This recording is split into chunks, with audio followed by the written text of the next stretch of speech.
Hello बच्चों, चलिए शुरू करते हैं। वास्तविक संख्याएं प्रश्नावली 1.4 का प्रश्न संख्या 1 देखते हैं क्या है। बिना लंबी विभाजन प्रक्रिया किए बताइए कि निम्नलिखित परिमेय संख्याओं के दशमलव प्रसार शांत है या अशांत आवर्ती है। अब हमें सबसे पहले क्या देखना है कि कब हमारी दशमलव प्रणाली शांत होती है और कब अशांत होती है, उसको समझेंगे, फिर हम अपने प्रश्न को करेंगे। ठीक है, सबसे पहले देखो, हमारी जो कोई भी परिमेय संख्या होती है उसको हम किस रूप में लिखते हैं बच्चों? P/Q के रूप में लिखते हैं। इस तरीके से भिन्न के रूप में लिखा जाता है। और हमारा P और Q क्या होते हैं? सह अभाज्य। P और Q क्या होते हैं? सह अभाज्य होने चाहिए। यही तो होता है हमारा।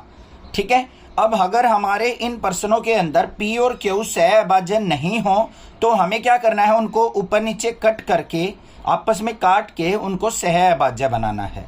फिर हम क्या करेंगे? जो हमारा ये डिनोमिनेटर होता है, हर होता है Q, इसके अंदर अगर हमारे गुणनखंड 2 की n और 5 की m के रूप में आ जाए तो हम कह सकते हैं कि ये दशमलव प्रसार क्या है? हमारा शांत है। अगर 2 की n और 5 की m के अलावा कोई और भी गुणनखंड आता है तो हम उसको क्या कह देंगे? अशांत आवर्ती। समझ में आ गया? बिल्कुल आसान था। दो चीजें ध्यान रखनी है बस। पहले हमें क्या करना है? P/Q के रूप में हमें दे रखे हैं, P और Q सह अभाज्य होने चाहिए। सह अभाज्य मतलब उन दोनों के बीच में कोई एक के सिवा अदर कोई कॉमन फैक्टर नहीं होना चाहिए। दोनों में साझा गुणनखंड कोई नहीं होना चाहिए। अगर हो तो दोनों को पहले आपस में कट करेंगे, फिर हम क्या करेंगे? जो हमारा हर है Q है उसके फैक्टर देखेंगे, गुणनखंड देखेंगे कि वो 2 की घात n और 5 की घात m के रूप में है या नहीं है। समझ में आ गई ना बात? चलो देखते हैं, पहला प्रश्न देखते हैं क्या है। 13/31 इसको हम अंश बटा हर के रूप में लिख सकते हैं, P/Q के रूप में। अब Q के हमें गुणनखंड करने तो 31/25 के कर लेते हैं गुणनखंड। पहले किस पे भाग जाएगा? 5 पे जाएगा। 5 से भाग करेंगे तो कितना हो जाएगा? 625। फिर किस पे जाएगा? 5 पे जाएगा, फिर क्या आएगा? 125। फिर किस पे जाएगा बच्चों? 5 पे, फिर आएगा 25। फिर 5 पे जाएगा तो 5 × 5 = 25।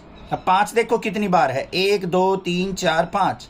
तो हम 13/31/25 को क्या लिख सकते हैं बच्चों? 13/5 की घात 5 लिख सकते हैं या नहीं?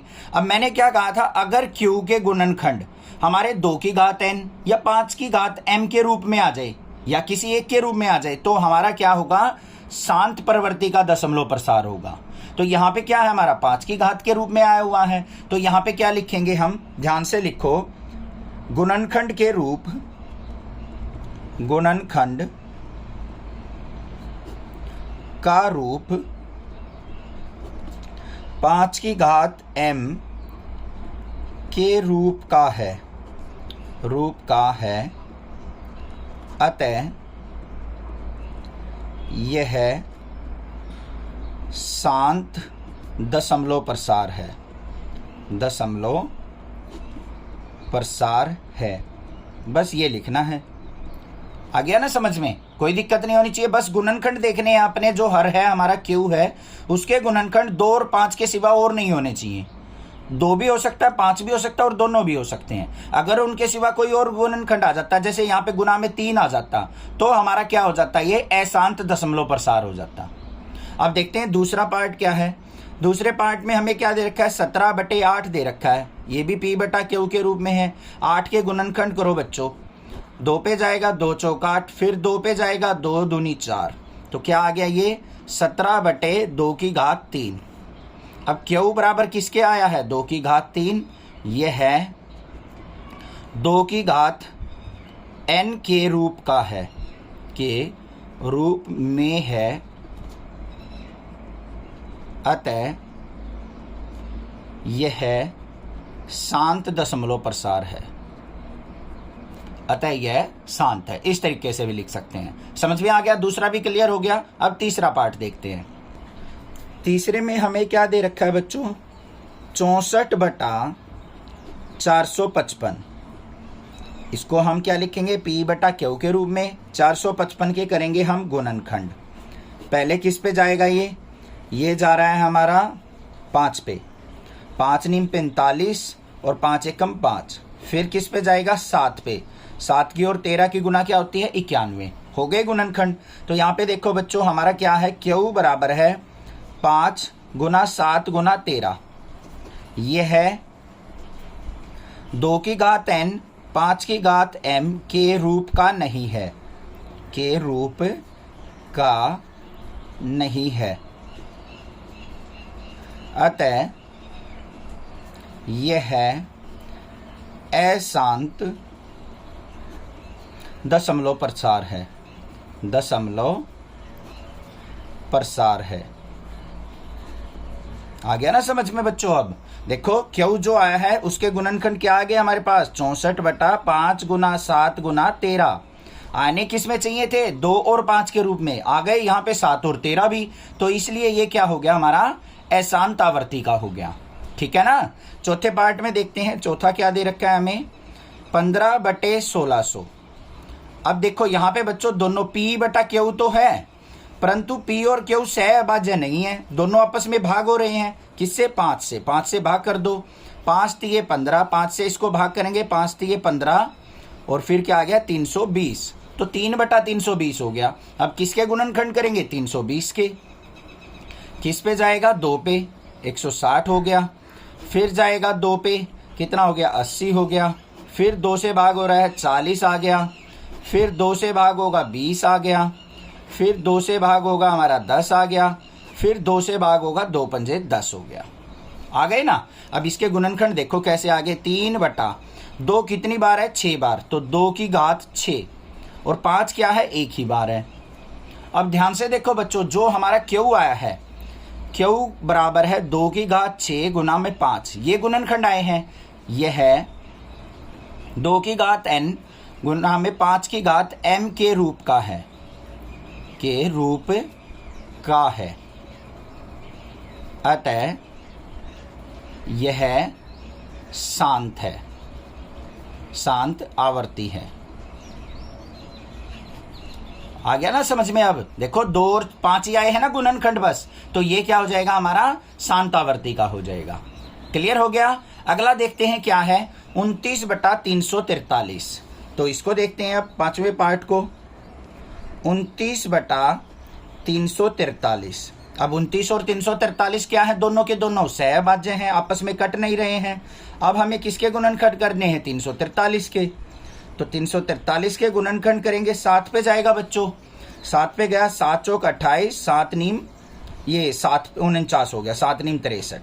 फिर पे 7 पे जाएगा, 7 7 49। तो किस रूप में आ गया, 29/7 की घात 3। देखो 7 कितनी बार आया है, 3 बार, तो 7 की घात 3 हो गए गुणनखंड। तो यहाँ पे क्या लिखेंगे, क्यू बराबर है 7 की घात 3। यह है 2 की घात n और 5 की घात m के रूप का नहीं है, के रूप का नहीं है। अतः यह अशांत है, अशांत है। बस ये करना था, है ना आसान। अब समझ में आ गए होंगे। छठा देखते हैं क्या दे रखा है हमें, 23/2 की घात 3 5 की घात 2। अब ये भी हमारा किस रूप में है, P बटा Q के रूप में है। अब देखो यहाँ पे हमें Q के गुणनखंड करने की जरूरत नहीं है, उसने पहले ही हमें गुणनखंड करके दे दिए बच्चे। तो यहाँ पे क्या हो जाएगा हमारा, Q बराबर है 2 की घात 3 5 की घात 2। यह है 2 की n 5 की m के रूप का है, के रूप का है। अतः यह शांत दशमलव प्रसार है। आ गया ना समझ में, बिल्कुल आसान सा था। यहाँ पे गुणनखंड उसने खुद से करके दे दिए, और हमने गुणनखंड क्या देखने हैं, क्या वो गुणनखंड हमारे 2 और 5 के रूप में है। तो 2 और 5 के रूप में है तो शांत है, अदरवाइज हमारा क्या हो जाएगा बच्चों, वो अशांत आवर्ती का। छठा भी हो गया। अब देखते हैं सातवां। सातवें में हमें क्या दे रखा है, 129/2 की घात 2 5 की घात 7 7 की घात 5। तो ये दे रखा है हमें 129/2 की घात 2 5 की घात 7 7 की घात 5 बराबर है P बटा Q। Q का रूप देखो क्या है हमारा, Q बराबर है 2 की घात 2 5 की घात 7 7 की घात 5। अब मैंने क्या कहा था, हमारे दशमलव पर गुणनखंड क्या होने चाहिए, 2 और 5 के रूप में होने चाहिए। उसके सिवा कोई और भी गुणनखंड आ जाए तो वो अशांत हो जाता है। तो यहाँ पे तो 7 भी आ गया। तो यहाँ पे क्या लिखेंगे हम, Q 2 की घात n 5 की घात m के रूप का नहीं है, के रूप का नहीं है, अतः यह अशांत है, अशांत है। आगे ना बात समझ में, बिल्कुल आसानी से समझ में आ गई होगी। अब आपके मन में चल रहा होगा सर 2 की घात n 5 की घात तो m है इसमें, परंतु बच्चों इसमें 7 भी आ गया, तो इसलिए क्या हो गया, ये अशांत हो गया। अगर 7 की घात 5 ना होता, 2 और 5 ही होते, तो ये क्या हो जाता, शांतावर्ती का हो जाता। समझ में आई ना अब बात। अब देखते हैं अगला पार्ट क्या है इसका, 8वां पार्ट। 8वें पार्ट में हमें क्या दे रखा है, यहाँ पे 6/15 दे रखा है। क्या दे रखा है बच्चों, 6/15। अब 6/15 है, सहभाज्य नहीं है, किस पे कट हो रहे हैं, 3 पे। 3 दूनी 6 और 3 पंजे 15, 2/5 आ गया। ये किसके बराबर है, P/Q। और Q के अंदर गुणनखंड देखो 5 है, 5 के तो कोई और गुणनखंड नहीं होंगे, तो ये किसके रूप में आ गया, 5 की घात m के रूप में। तो यहाँ पे क्या लिखेंगे, Q बराबर है 5, 5 की घात m के रूप का है, रूप का है। देखो कैसे है, 5 को हम 5 की घात 1 लिख सकते हैं ना, तो देखो 5 की घात m के रूप का है, अतः यह शांतावर्ती का है। बस ये काम करना था। अब 9वां देख लेते हैं, 9वां क्या है। 9वें में हमें क्या दे रखा है बच्चों, 35/50। ये भी सहभाज्य नहीं है, कट हो रहे हैं, 5 सत्ते 35, 5 दाई 50 हो गया। अब 10 के गुणनखंड क्या हो जाएंगे बच्चों, 7/5 गुना 2 बराबर है P/Q। तो यहाँ पे Q के गुणनखंड क्या आ गए, 5 गुना 2, 5 और 2 के रूप में आ गए।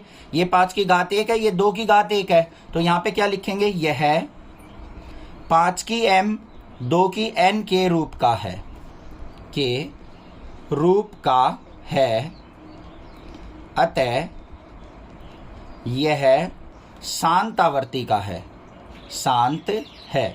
यहाँ पे पूरा भी लिख सकते हो, शांत दशमलव प्रसार है। समझ में आ गई बात, ठीक है। अब इसका आखिरी पार्ट देखते हैं, 10वां क्या है। 10वें में हमें दे रखा है 77/210। अब ये किस रूप में दे रखा है, P/Q में दे रखा है, परंतु दोनों सहभाज्य नहीं है, कट हो रहे हैं 7 पे। 7 से काटेंगे तो कितना आ जाएगा, 11 आ गया, यहाँ पे 30 आ गया। 7 की 11 सत्ते 77 होता है, 30 से काटेंगे 7 या 21, 30 हो गया। अब 30 के गुणनखंड करो बच्चों, 2 से करेंगे तो क्या आ गया, 15, फिर 5 से करेंगे तो 5 दिए 15। तो यहाँ पे क्या आ गया, 11/2 गुना 5 गुना 3, यही तो आए हमारे गुणनखंड। तो Q जो बराबर है वो किसके आया, 2 गुना 5 गुना 3, ये है 2 की घात n 5 की घात m के रूप का नहीं है, के रूप का नहीं है, अतः यह अशांत है, अशांत है। अब आपके माइंड में आ रहा होगा कि सर हम 2 की घात n और 5 की घात m ही क्यों देखते हैं, कुछ और क्यों नहीं देखते। इसका रीजन कोई नहीं बताता, मैं बताऊंगा, चिंता ना करो। अब देखो 2 और 5 की अगर गुना करो, 5 दूनी क्या हो गया, 10। अब किसी की भी बटे में मान लो ऊपर कोई भी संख्या है, जैसे मान लो 64 है, या फिर मान लो हमारे पास क्या 17 है, इसके बटे में 10 आ गया, तो इसको हम आसानी से दशमलव प्रसार के रूप में लिख सकते हैं। 1 0 है तो इसको क्या लिख सकते हैं, 1.7। इसीलिए हम हमेशा देखते हैं 2 की घात n और 5 की घात m ही हमारे क्या होने चाहिए, गुणनखंड होने चाहिए, जिससे हम उसको आसानी से दशमलव प्रसार में, शांत दशमलव प्रसार में निरूपित कर सकें। समझ में आई बात, क्लियर है। कोई भी दिक्कत लगे आप मुझसे पूछिए, अदरवाइज चैनल को सब्सक्राइब कीजिए, क्योंकि आने वाली क्लासेस की वीडियो भी हिंदी मीडियम में आपको नेक्स्ट क्लासेस पे मिल जाएंगी। Thank you students for watching next classes video.